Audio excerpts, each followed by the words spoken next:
I have to be dedicated within that. Like I can't every day go back and forth on my decision I made because then you're not showing up properly in the place that you're in.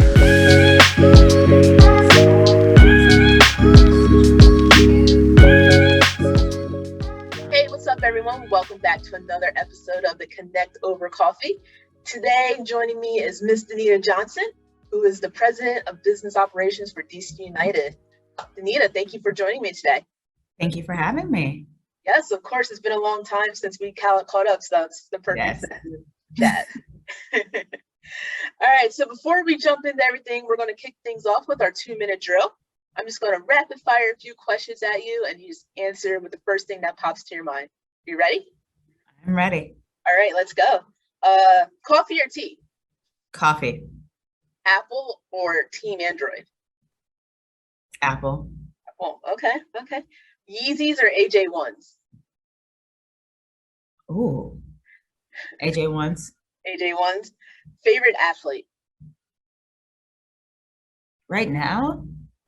Right now, whenever, throughout your life. Probably go like Candace Parker or Steph Curry. Yeah. Favorite sports movie?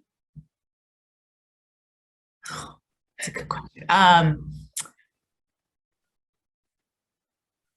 Jerry Maguire. Okay, I like it. Best food spot in DC? I can't give that up because then other people will probably go. Second best food spot in DC. Probably second best. I go to Mivita all the time for tacos. Okay. Yeah. I like it. Name one song that gets you hyped every time you hear it come on the radio or on your playlist. Lose Yourself, Eminem. Okay. And then final question, East Coast, West Coast, or Dirty South vibes? What do you rock with the most? Oh. Now East Coaster again, but I got West Coast vibes in me still. I like it. Yeah. All right, let's connect a little further here. Recently, I was chatting with a friend in regards to changing jobs, and one of the things that they said to me that stuck out to most is you have to be the architect of your own career. Talk to me about how you stay in control of your career success and moving forward. It's a great question. I really like what your friend said about being the architect of your own career. I think, for me, it's about you have to prioritize yourself.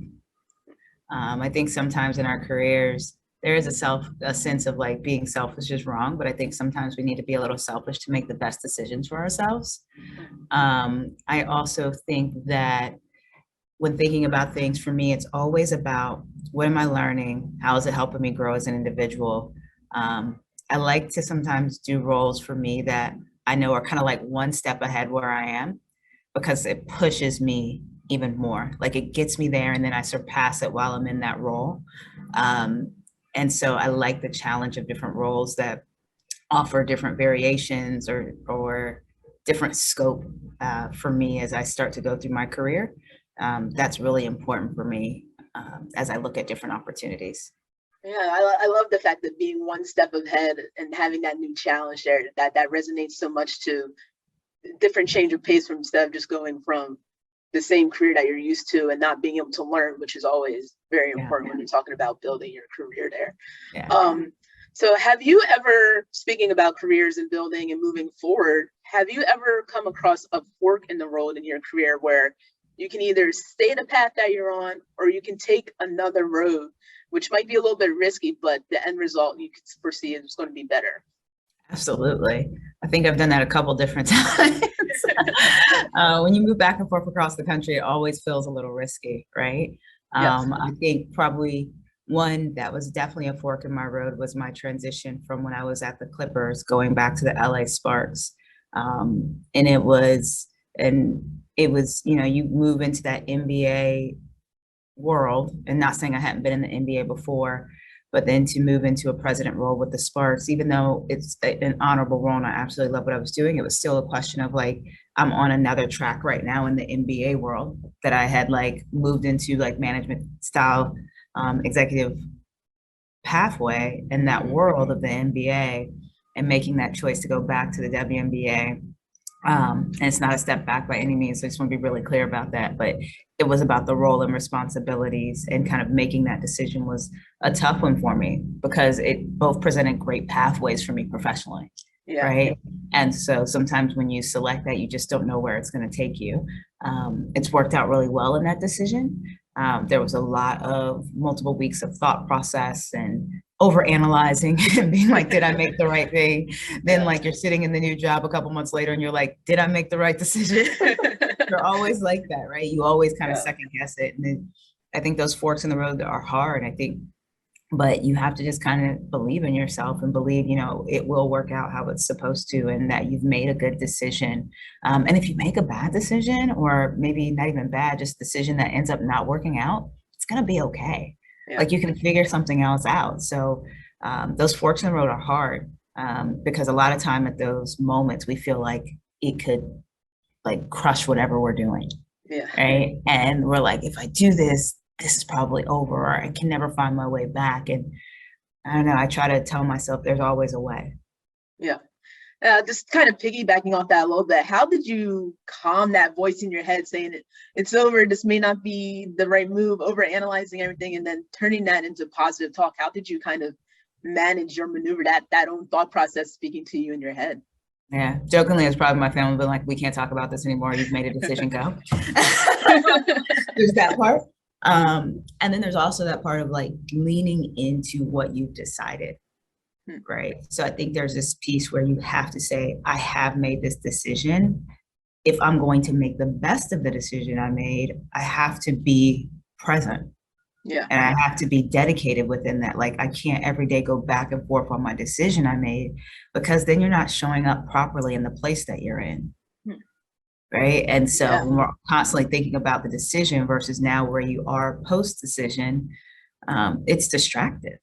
And so I think, how do you calm that voice in your head is saying, I need to now focus within the decision I made. So that's the calming, right? That's the calming, saying like, I'm going to focus in this decision that I've made and make the best of the decision I made. So it's you realizing that you're there now, and that's you talking to yourself. Yeah, no, that's great to hear. I know a while ago, probably going back 10 years ago, probably back in your office in DC at Monumental, you had a conversation about just moving on careers, and one of the statements you kind of said to me was, you can always go home. And I kind of interpreted that, and I kept with it with me, and it kind of always made never fear taking a job. And I think that kind of relates to what we're talking about here. But you've been in a new state, a new team, coast to coast. How do you kind of keep that mentality of what you told me 10 plus years ago and your future career now? Yeah, I think it's a blessing, right? Not everybody has that family or friends that they can always go back to. So it does give you a different type of cushion. It's not about having all the money in the world to go back to. It's just knowing that there are foundational things, whether it's through your family, friends, mentors, that are support for us, right? And so much of us, I think a lot of people feel alone in the world at times. And like, if you can have maybe 2 or 3 people that are just with you, no matter what happens, it really does give you a sense of, I don't know, like it's going to be okay. Like you're not alone. And most people typically aren't alone. We just feel alone. And sometimes we are alone by ourselves, right? It could be a feeling too, because we don't necessarily want to rely on people. Or have that different type of connection, or show that level of vulnerability when we're suffering. So I think, for me to keep that mentality as I go through things is, I guess it's like a sense of humbleness. Okay. Like it's a job, and it can't be bigger than me as an individual.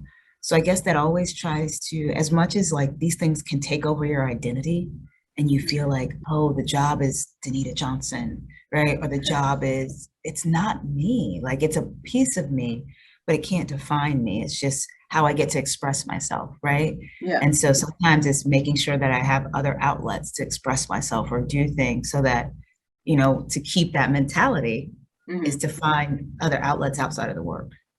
No, that's very important. What other outlets do you do? Just kind of, to keep yourself outside of work, which is very busy schedule, long season as well. So how are you able to find those different outlets that I think for me, it's family and friends. Like I love cooking. I like going to the gym. Horrible right now at my travel, but the planes right now are different anyways. That used to be my outlet, which I'm very much looking forward to getting back to, and just like trying to find ways to prioritize it. And, you know, I have my good moments of it and my bad moments of it. But just knowing that like on Sunday, like put your phone down. It's perfectly okay. So little things like that. Yeah. Speaking of chefing it up in the kitchen, what's your favorite go-to dish that you make? Uh, I am probably, I make like a couple of good shrimp dishes, like a shrimp and rice. It's really good. Okay. And I make a pretty darn good steak. So, Oh, okay. yeah. You grill the steak, Jari? I love the grill, so I'm curious. Yeah. Do you grill the steak? Do you I actually make it stove top on it? in my cast iron stovetop. Yeah, there we go. And then finish it Mhm. off in the oven. Yeah. There, Yeah. yep, there we go. Garlic, rosemary, butter, all the goods. Oh yeah, Yeah. that's the way to do it. I love it. But just to piggyback again, but piggyback off that last question when we're talking about having that support and building community, how have you been able to build your professional community and maintain those relationships throughout, especially since you've touched a few different areas in sports, and as we mentioned, you've been on three different coasts, realistically, East Coast, West Yeah. Coast, Midwest. But how do you maintain building that professional community that's built around you? Yeah. I think for me, it's um, being authentic, just being myself, um, having respect for people that I meet along the way. And then stepping outside the work too, right? We have our professional respect, but then personal respect for people. Um, and like, I know that I don't have to talk to folks every single day, Yeah. right? But when I'm present, be present. When I'm with them or when I'm talking to them, doing my best at that and try not to be distracted. Um, Making time for folks when they need it. Like if somebody reaches out, I try to do my best. Sometimes I'm bad about it when I'm just back to back, but I try to just show up. Yeah. That's the simplicity of it, right? And maintain connectivity in different ways. Check on people from time to time. Doesn't have to be all the time, but you know, life gets busy and we all know that, but like it's also precious and time is precious. So I think making time for other people is really important. Yeah. And then one a statement that kind of goes back a little bit of what we were chatting about earlier.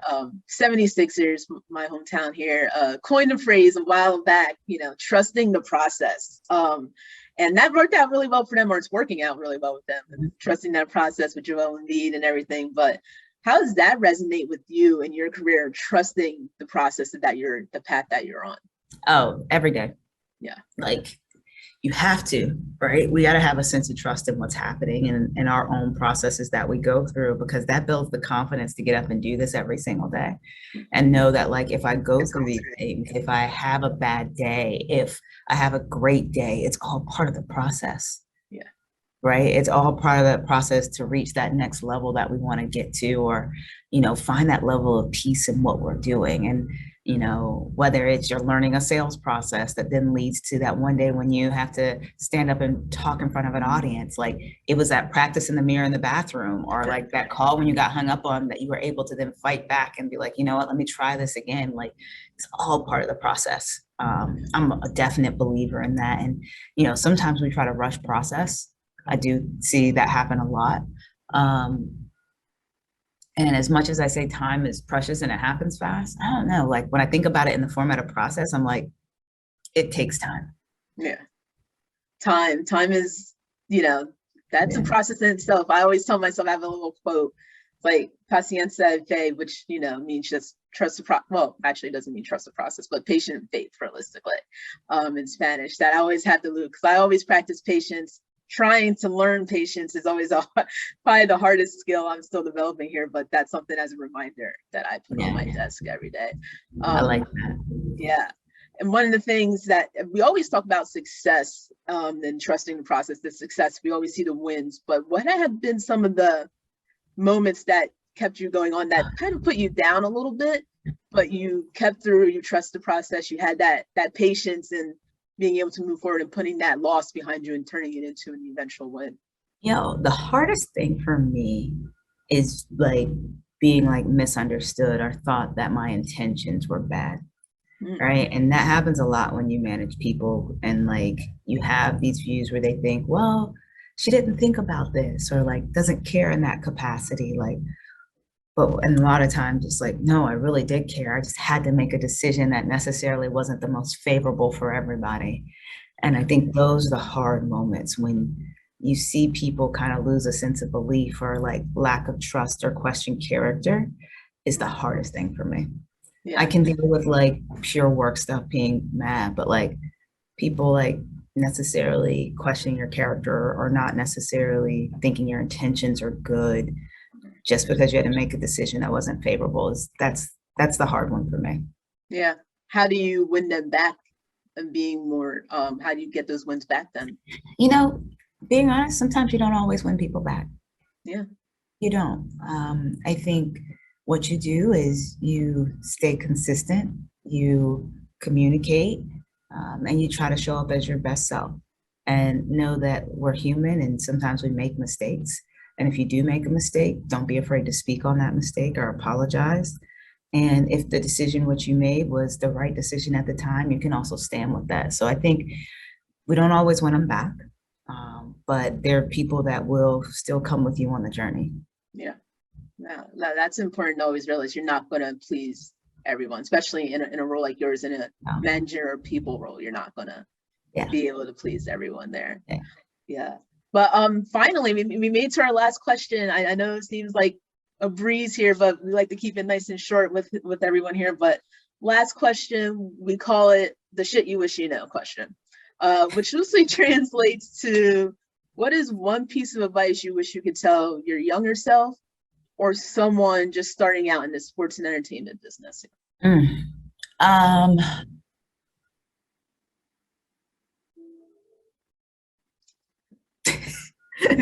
trying to say something. I think that this is not easy work. And I know it's a lot of fun, but to really like elevate the work, it takes a different type of dedication. And outside of skill of the business, your people skills are the most important thing you need to figure out. You learn how to deal with people, you can figure out pieces of this business. But I think what I would say to people is they really need to study people skills. If like, and like to my younger self, and I started doing that, but like your people skills are truly important to success. Yeah. No, that's interesting. That is the first time I've ever heard anyone say that. People skills, realistically. Because people, look, I can read a book, I can study, do that, and I can get better at craft, I can learn how to sell. But how you interact with people, how you build teams, how you lead, like that, like starting to understand that just when you're starting your career and you're sitting next to your first coworker, how are you building rapport with them? How are you showing up for them? Because that will be reflective when you become that first manager. How are you showing up for your staff? A lot of times people think, oh, they need to show up for me, but what are you doing for them? Yeah. Right? And at each level of your career, you need to figure that out because none of this is done alone. So if you don't have strong people skills, you'll be left in the dust. Yeah, that's very true. That is some shit I wish I would have known right there. But so Danita, thank you again for chatting with me today. And thank you all for tuning in to another episode of the Connect Over Coffee. If you want to check out more chats similar to this, be sure to hit the subscribe button below. And don't forget to follow us on IG, Facebook, and of course, LinkedIn. Thank you guys for connecting, and let's connect soon.